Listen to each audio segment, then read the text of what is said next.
Today, we are going to dive into one of the most remarkable stories of the Old Testament, Jacob's encounter with God at the Jabbok Ford, a moment of confrontation, transformation, and spiritual renewal that changed not only Jacob's life, but the history of an entire people. Jacob, the man known for his cunning and perseverance, now finds himself at a crucial point in his journey. Hunted by his past, fearful of the future, and alone before God, he struggles not only with the man before him but also with his own identity.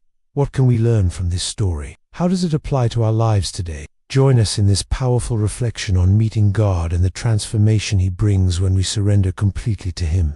To understand the meaning of the Jabbok Ford, we need to look back at Jacob's story. He was the son of Isaac and the grandson of Abraham, the man of the promise. From his mother's womb, Jacob already showed signs of his persistent and ambitious nature. He was born holding on to the heel of his twin brother Esau, as if he was already fighting for the right of the firstborn. Later, Jacob, with cunning, acquired Esau's birthright in exchange for a bowl of lentils and, with his mother's help, deceived his father to receive the blessing that should have been Esau's. This act put him in a position of conflict and forced him to flee. Jacob had to leave his home and seek refuge with his uncle Laban, where he spent years facing challenges, building his family, and accumulating wealth. Now, God calls Jacob to return to the land of his fathers. But there is a problem.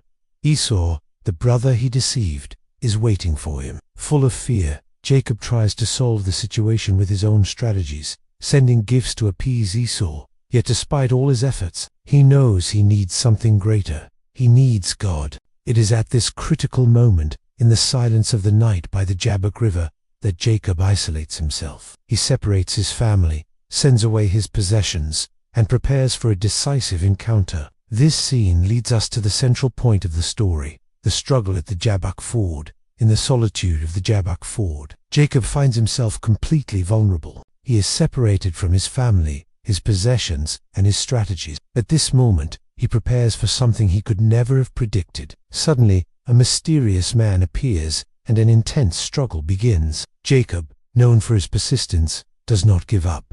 Even without fully understanding who is confronting him, they wrestle throughout the entire night, a physical and spiritual battle. But this is no ordinary confrontation, it is an encounter with God. As the fight intensifies, the man touches Jacob's hip, dislocating it from its socket. Now, physical pain accompanies his spiritual struggle, but Jacob continues to hold on tightly. He understands that there is something special about this encounter and declares, "I will not let you go unless you bless me." At this moment, the man reveals something profound.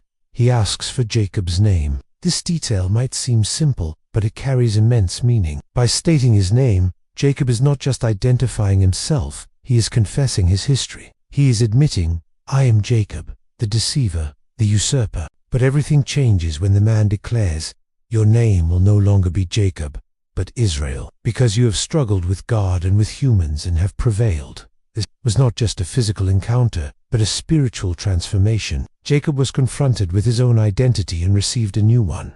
Israel, meaning he who struggles with God or Prince of God. He did not leave this encounter unscathed. He left blessed, transformed, and with a renewed purpose. Jacob's story at the Jabbok Ford is filled with deep spiritual lessons for our own lives. This encounter with God was not just about Jacob, it reflects our own walk with God. First lesson, the importance of total surrender. Before the encounter at the Jabbok Ford, Jacob always relied on his own abilities, cunning, and strategies. But in that moment, he was alone, without resources or plans. Just like Jacob, we all face moments when we must surrender completely to God, recognizing that only He can transform and guide us. Second lesson, God transforms our identity. By asking Jacob's name, God confronted him with his past life marked by deception and manipulation. But God did not leave him there. He renamed him Israel, giving him a new identity and a new purpose. This reminds us that in Christ,